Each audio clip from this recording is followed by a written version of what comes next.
So you've been given the sack, shown the door, given the boot, made redundant, laid off. Call it what you want. This is what it looks like. Suddenly you've got a lot of time on your hands. You don't know what to do with yourself. Of course you look for a new job to start with. You know, you keep looking around and keep hitting closed doors, or doors get slammed, or maybe you're not quite right. They want someone who's just perfect, like in my case.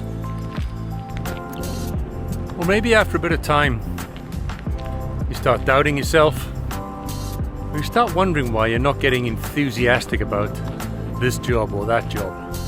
And usually you've got a bit of time to think about things for a while, which is uncommon, because normally you're working. You've got hardly any time on your hands. You know, every minute or every spare minute is spent doing something else. But now, those days that were full with work and getting to and from work and getting home from work and doing other stuff, you now have more time to think about stuff. You start wondering,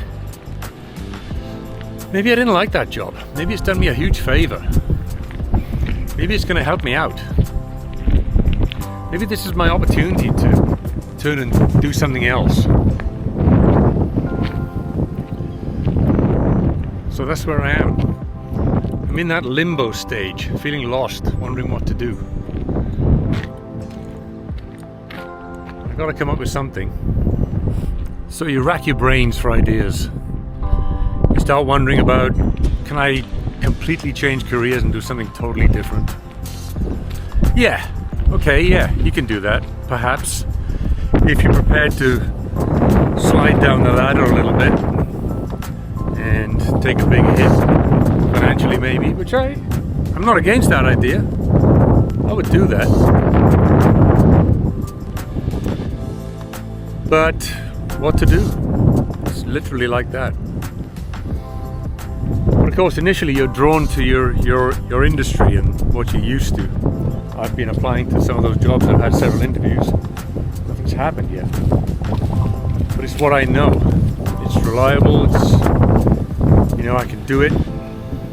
But people are not employing me for various reasons. I don't even know why at the moment. So then you really are starting to think about other options. And I've got a couple of ideas. Well, for one thing, just getting out here in nature helps. Got a bit of sunshine today. We had lots of rain this morning, and it's so great to be out in the sun. That can lift your mood a little bit, because it gets pretty depressing just sitting around, not going to work when everybody else is going to work these days, and your routine of the last 11 years has just come to a sudden halt, and you're left just floundering through a day as best you can, trying to keep yourself busy and do stuff. And some days, you know, you have your downs and you have ups and downs. It's just how it goes. Got to learn to ride those out and be patient.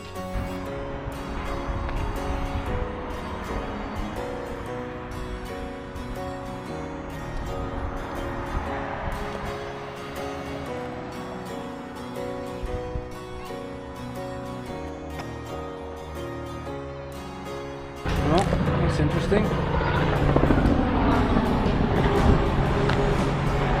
That's Jeff Bezos for you. You don't care. It's nice to have a bit of time off, don't get me wrong. After working nearly 11 years straight through, just getting the usual holidays, and you don't want this to become your new normal. How people can just live on the benefit system all their lives, I'll never know.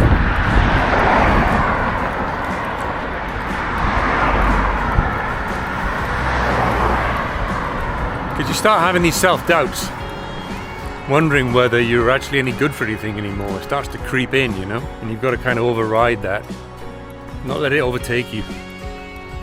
Just be patient, go with it, and just keep on the mission slowly, bit by bit. Something will come together.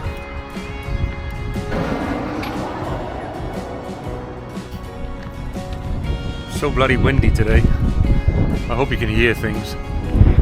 It's probably just a lot of wind noise, and if they don't turn up soon, I'm going to have to resort to getting a DJI Mic 2 to go with this Osmo Action 4 that I've got here.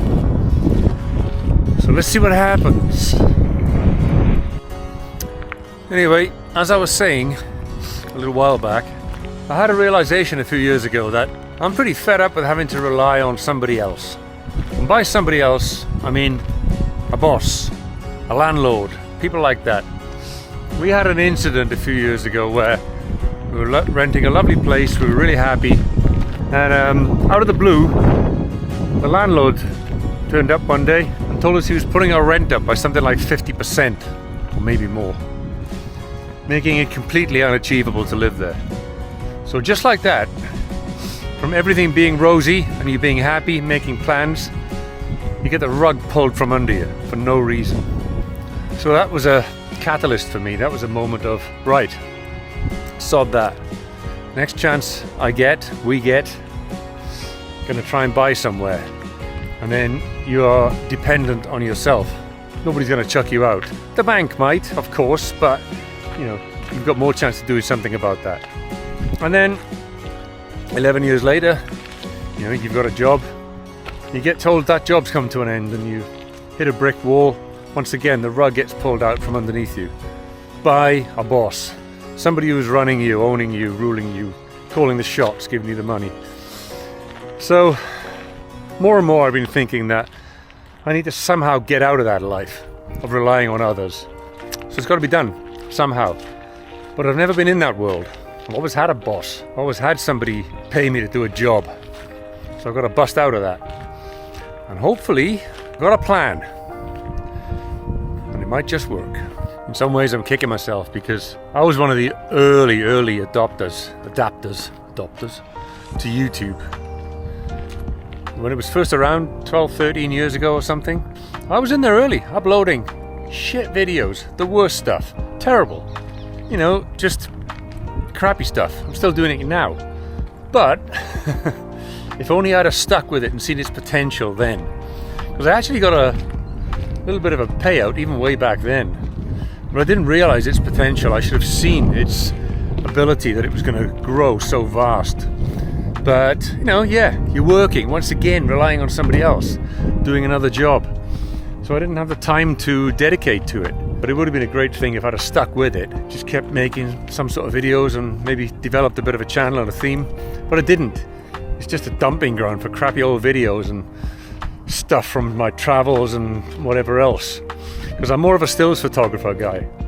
So video stuff was never on the radar. I always saw that as it would take away from my stills photography stuff that I love so much. So I kind of shied away from it. But now, seeing the potential of YouTube there, well, I've got to give it a go. I was focusing on the still stuff, hoping to make money from the library work, which was, you know, helping. But it never really made it because after a little while everybody had a digital camera and the whole market became saturated. But it's still there, ticking over in the background, but you know, it's literally pennies. So the plan is to start a new channel, make it a dedicated channel, more professional, more specific to a subject matter that I like and that I know about. I've got some ideas. It'll be involving travel, which is what I'm all about, photography, cycling, that sort of thing. It's going to have a theme, it's going to have a concept, and I've got all these ideas brimming over for it.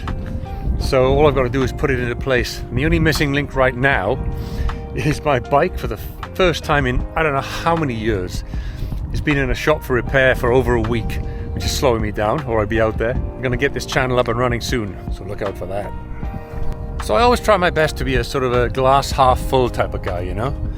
In every situation, you can dig out the positive in it somehow or other. And yeah, I've got lots of time on my hands, it's quite nice. You know, I'm ticking a few things off the list that I would never have had a chance to do normally, getting some things done, doing some of that tedious paperwork and stuff that's been sitting there for months that needs doing, that sort of thing. There's always positives you can find in situations, no matter what they are. So I'm pretty hopeful that I can make this work. And hopefully this downtime and this sort of not having a job thing that's happened to me will present new opportunities. I'm sure they will.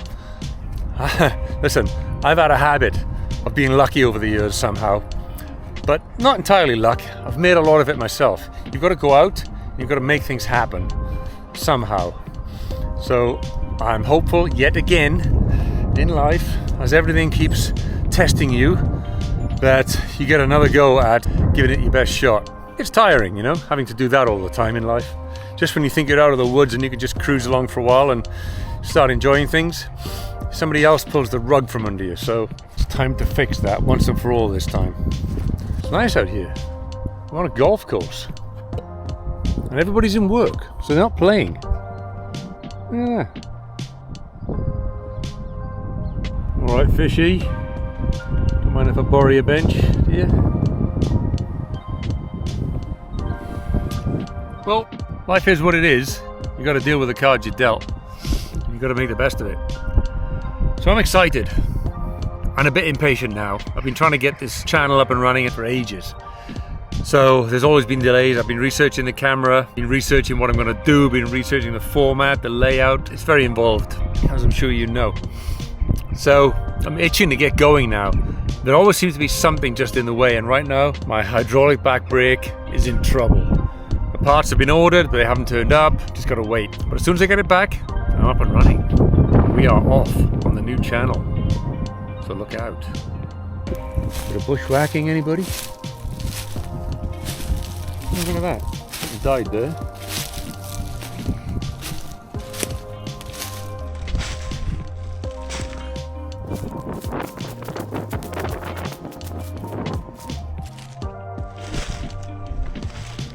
And just like that, we're off the golf course.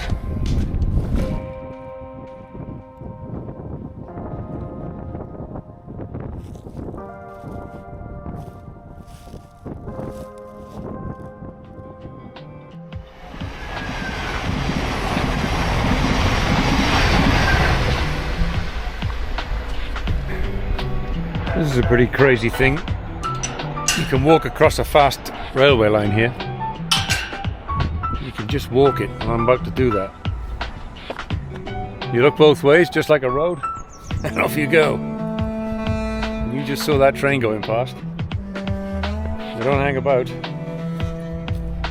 It's pretty crazy.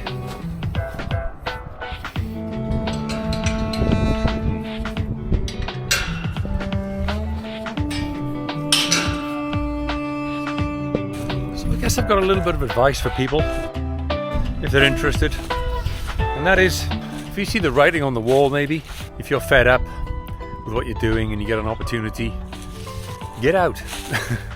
If you can, take a chance. If you're young enough, you've got plenty of time to restart your life. I've restarted my life so many times. Will there ever be a right moment? Who knows? Don't wait to be pushed, because you can guarantee that'll come at a time, the worst possible time. It'll be when you're least expecting it, and it'll be out of the blue. So try and do things and control things like that, your living accommodation, where you work, on your terms if you can. I was always too slow. I left it too late each time because you get comfortable, you know. Money keeps rolling in, you keep carrying on, sticking your head in the sand as to what's really going on. Don't do that. Don't do that.